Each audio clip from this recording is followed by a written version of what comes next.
dan salam sejahtera bagi kita semua. Yang kami hormati Bapak saya dosen semua mata kuliah seminar demikian dan teman-teman kuliah saya yang luar biasa pada ini. Puji syukur kehadiran Tuhan Yang Maha Esa atas berkat dan rahmatnya kita dapat berkumpul di tempat ini dalam keadaan sehat walafiat. Izinkan saya, Herawati, sebagai moderator yang akan memandu jalannya seminar dari awal hingga akhir. Untuk mempersingkat waktu, tibalah kita pada sesi pemaparan materi dengan topik tindak tutur ekspresif pada novel dari Skyler. Materi ini akan dipaparkan oleh saudara Latifah Kuzero. Kepadanya kami persilakan. Baik,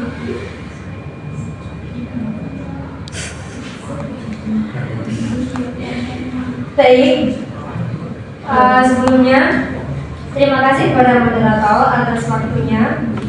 Langsung saja saya sampaikan hasil seminar penelitian yang kami lakukan. Nah, yang pertama yaitu ada latar belakang.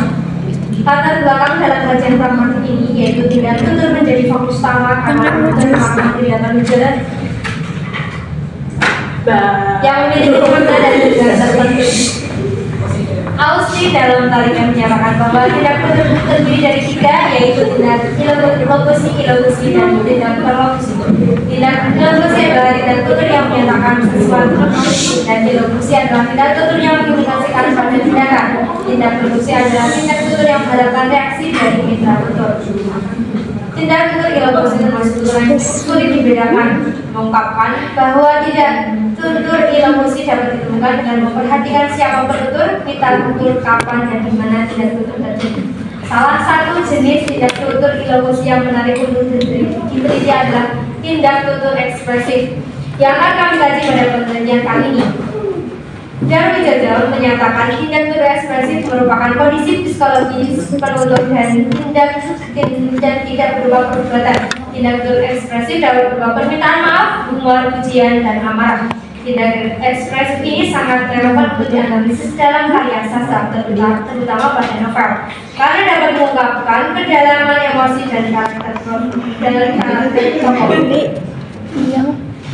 Nah, novel dari Skyler kami pilih sebagai objek penelitian karena merupakan salah satu karya sastra yang kaya dalam penggunaan bahasa ekspresif. Novel ini mengisahkan perjalanan sejarah dan budaya industri kreatif di Indonesia melalui kisah keluarga dengan berbagai konflik batin dan hubungan sosial yang kompleks. Tokoh-tokoh dalam novel ini menghadirkan beragam ekspresi perasaan yang mencerminkan kondisi psikologi dan sosial mereka, mulai dari cinta, cemburu, penyesalan, hingga perjuangan hidup di tengah tekanan patriarki dan perubahan zaman. Contoh yang ditemukan dalam novel ini yaitu seperti kutipan, "Aku yang memelihara dia sakit, perempuan itu yang dipanggil-panggil." Oleh karena itu, tindak tutur ekspresif dalam novel ini memiliki kunci untuk memahami karakter dan dinamika cerita secara lebih mendalam. Dan kemudian yaitu ada batasan masalah.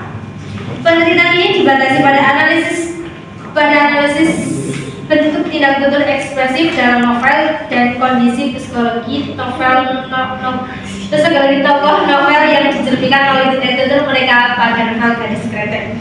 Nah, untuk rumusan masalahnya yaitu ada yang pertama ada apa bentuk tindak tutur ekspresif yang terdapat dalam novel Gadis Kretek karya Ratih Kumala. Dan yang kedua itu ada apa kondisi psikologi yang diungkapkan oleh tokoh novel Gadis Kretek karya Ratih Kumala melalui tindak tutur ekspresif mereka. Dan kemudian yaitu tujuan penelitian. Yang pertama itu mendeskripsikan bentuk tindak tutur ekspresif yang terdapat dalam novel Gadis Kretek karya Ratih Kumala, dan yang kedua itu mendeskripsikan kondisi psikologi yang diungkapkan melalui tindak tutur ekspresif dari tokoh novel Gadis Kretek karya Ratih Kumala. Kemudian yaitu ada manfaat penelitian. Yang pertama itu ada manfaat teoritis. Penelitian ini dapat memperkaya kajian pragmatik, terutama tindak tutur ekspresif dalam karya sastra. Selain itu, penelitian ini dapat memperluas pengetahuan tentang kondisi psikologi tokoh cerita, dapat dicerminkan melalui bahasa, dan hal ini dapat Dan hal ini dapat membantu dalam mengembangkan alur cerita. Yang kemudian yaitu ada manfaat praktis. Yang pertama yaitu penelitian dapat memberikan pemahaman kepada pembaca, terutama untuk mahasiswa tentang bentuk tindak tutur ekspresif dan kondisi psikologi yang dicerminkan oleh tokoh pada novel garis pendek. Dan yang kedua yaitu adalah penelitian ini dapat menjadi bahan referensi bagi peneliti lain yang ingin meneliti tentang tindak tutur ekspresif dalam novel. Yang ketiga yaitu bagi pembaca, penelitian ini dapat membantu pemahaman tentang emosi atau kondisi psikologi tokoh cerita dapat disampaikan melalui bahasa yang mereka gunakan sehingga mereka lebih memahami perasaan tokoh dalam cerita. Yang kemudian yaitu ada tinjauan pustaka dan landasan teori. Untuk penelitian terdahulu kami mengambil penelitian Ramadhani DKK 2020, Rihana DKK 2021, Agustin DKK 2023, Putra DKK 2023, dan Ananda DKK 2024. Penelitian yang relevan yaitu penelitian Ramadhani dan Purwayudi Utama 2020 yang berjudul analisis tindak tutur ekspresif dalam novel Hujan Bulan Juni karya Sapati Joko Damono. Tujuan dari penelitian adalah untuk mengetahui dan mengenali tindak tutur ekspresif apa saja yang ada dalam tuturan para tokoh. Metode yang digunakan yaitu deskriptif kualitatif dengan teknik membaca dan mencatat. Sumber data yang digunakan yaitu tuturan tokoh dalam novel. Nah, perbedaan penelitian ini dengan penelitian kami yaitu pada objek penelitian dan tujuan penelitian. Objek penelitian tersebut yaitu pada novel Hujan Bulan Juni karya Sapati Joko Damono dengan tujuan untuk mengetahui dan mengenali tindak tutur ekspresif apa saja yang ada di dalam tuturan pada tokoh. Sedangkan objek penelitian yang dilakukan yaitu pada novel Gadis Kretek karya Ratih Kumala. Kemudian yaitu ada kajian teori. Adapun teori yang akan digunakan yaitu pragmatik, tindak tutur ekspresif, dan novel. Nah, untuk penjelasannya ada di bagian novel ya jika teman-teman ingin menyimak. Pragmatik menurut Kaswanti Purwo adalah telaah mengenai semua aspek makna yang tidak tercakup di dalam teori semantik. Objek kajian pragmatik adalah makna tuturan sebagai perwujudan penggunaan tuturan dalam konteks yang sebenarnya. Kemudian yaitu ada penutur dan mitra tutur, konteks tuturan, fungsi tuturan, tindak tutur, dan tuturannya. Kemudian yaitu tindak tutur pragmatik secara intensif menangani tindak tutur yaitu formasi verbal yang terjadi dalam situasi dan waktu tertentu karena tindak tutur ini merupakan satuan kajian pragmatik. Jika dibandingkan dengan bidang-bidang linguistik lainnya, akan terlihat jelas bahwa morfem adalah satuan kajian analisis bidang morfologi, fonem adalah kajian analisis bidang fonologi, kajian analisis bidang sintaksis yaitu kata, frasa, klausa, dan kalimat. Satuan kajian analisis bidang semantik adalah makna atau tugas konteks.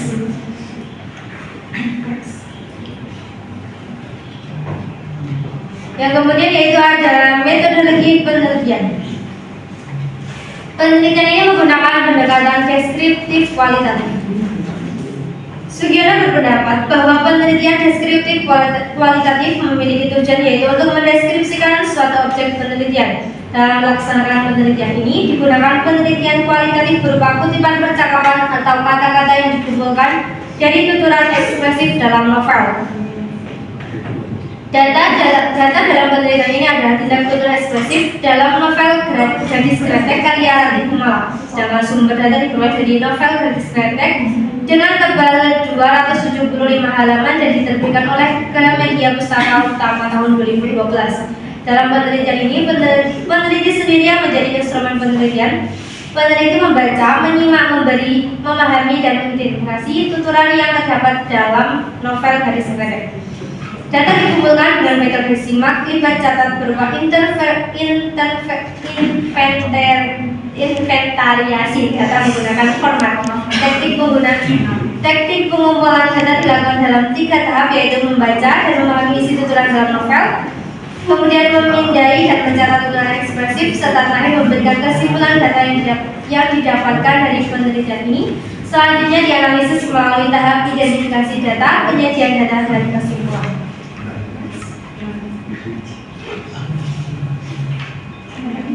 Nah, kemudian yaitu bab 4 yaitu pembahasan. Hasil dari penelitian ini yaitu yang pertama, bentuk-bentuk tindak tutur ekspresif. Yang pertama yaitu ada tindak tutur menyalahkan.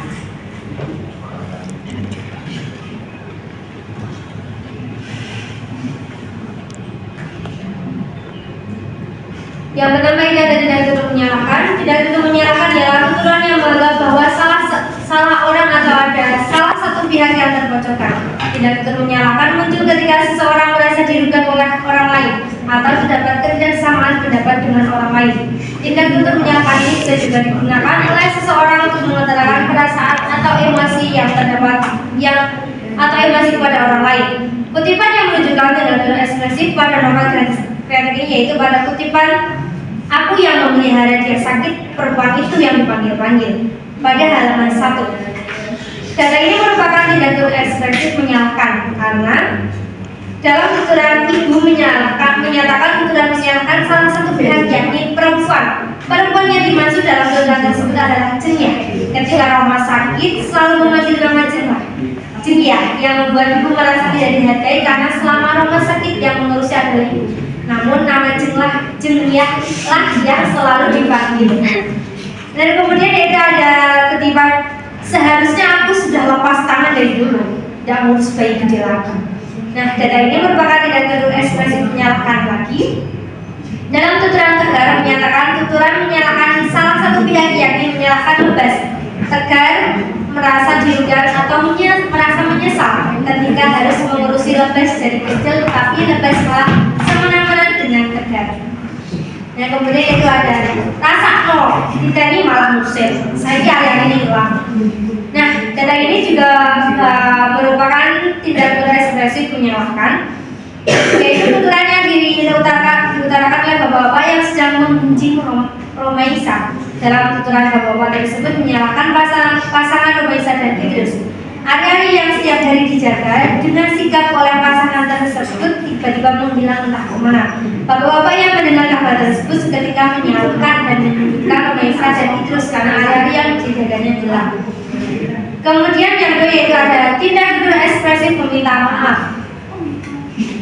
Ada satu kutipan yaitu maaf kalau kamu merasa demikian, tapi kamu bisa cerita apa saja pada halaman 236. Data 4 ini merupakan tindak tutur ekspresif meminta maaf.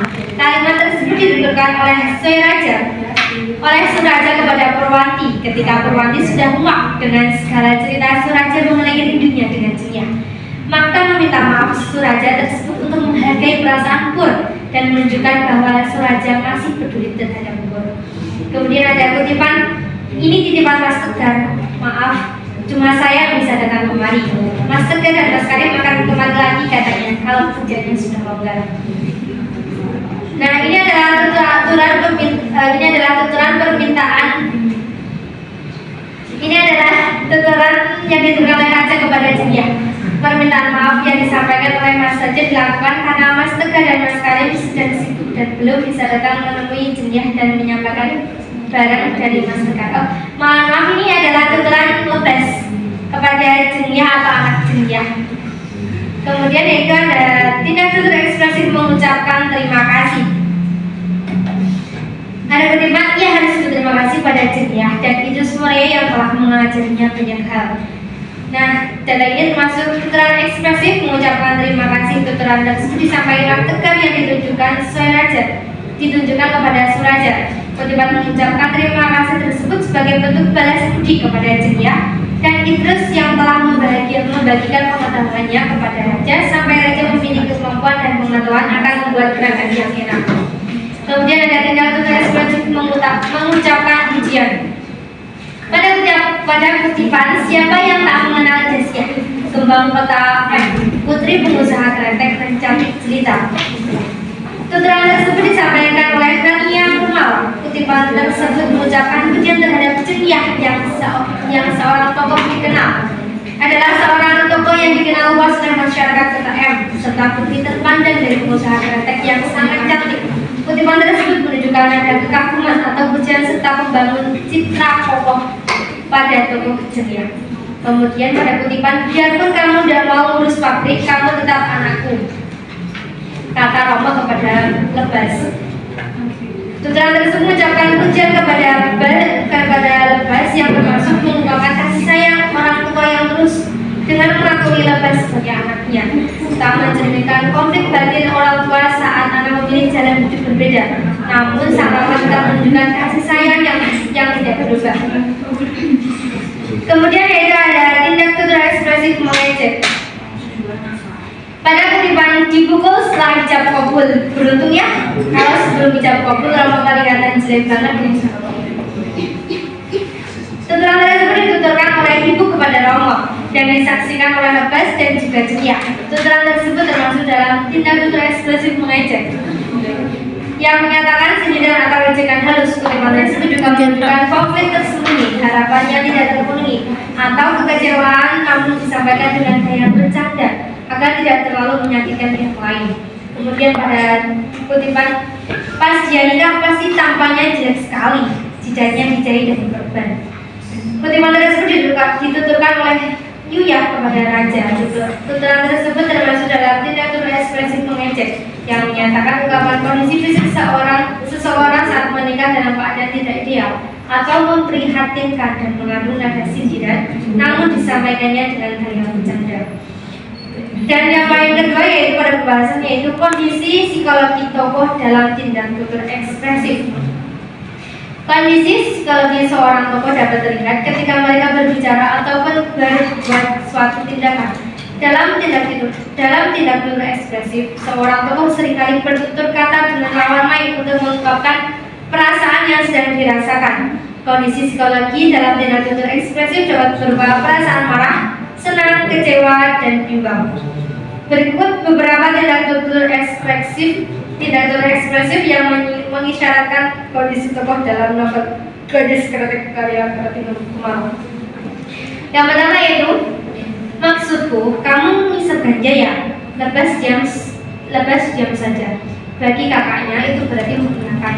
Mandi, ganti baju. Sekarang juga tak putus. Pada halaman 31. Kalimat ini dituturkan oleh tokoh Tegar sebagai kakak dari tokoh Lebas dalam tuturan. Tegar mengatakan ucapan penegasan dengan tanda seru di akhir kata. Tanda seru tersebut mengisyaratkan bahwa tokoh Tegar sedang dalam kondisi psikologi berupa perasaan marah dan kesal kepada Lebas. Kemudian yaitu pada kutipan, ia bergeming. Ayo cepat, nunggu apa? Mbak, bocah pasar berucap ragu. Tukang cetak dibawa ke Jepang, ke Surabaya. Jadi mungkin masih terus juga. Pada halaman 78.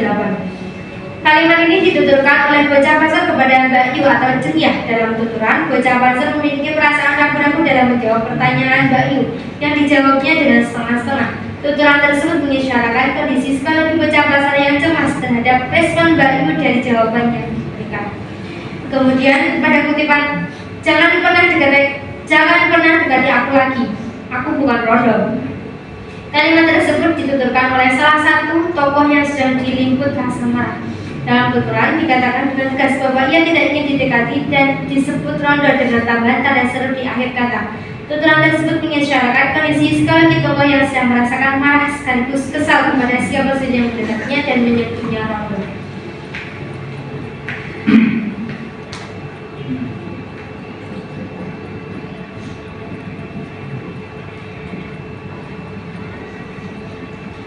Baik, kita telah mendengarkan paparan yang luar biasa dari pemateri.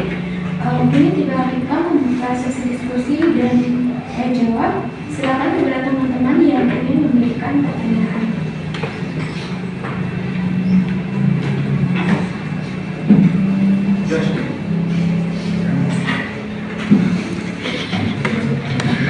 Ini yang presentasi berapa? Satu. Udah.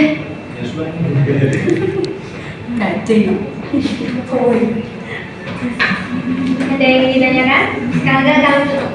Ya.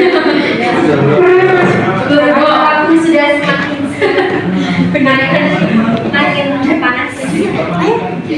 Sini ya. Malah apa sih? Motor lu gimana? Coba deh. Udah kita lihat.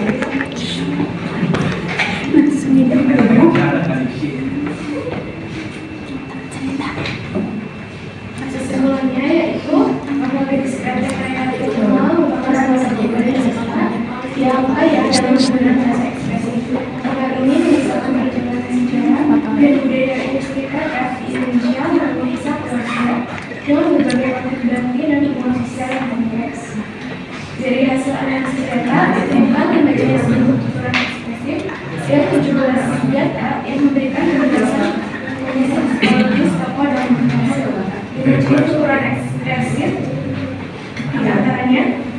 di antaranya tidak betul ekspresif menyalahkan, tidak betul meminta maaf, tidak betul mengucapkan terima kasih, tidak betul mengucapkan pujian, dan tidak betul memuji. Ada pula 17 data yang menjelaskan psikologis tokoh dalam novel yang menggambarkan kondisi psikologis tokoh. Di antaranya itu marah, kesal, malu, takut, dan senang dan gembira.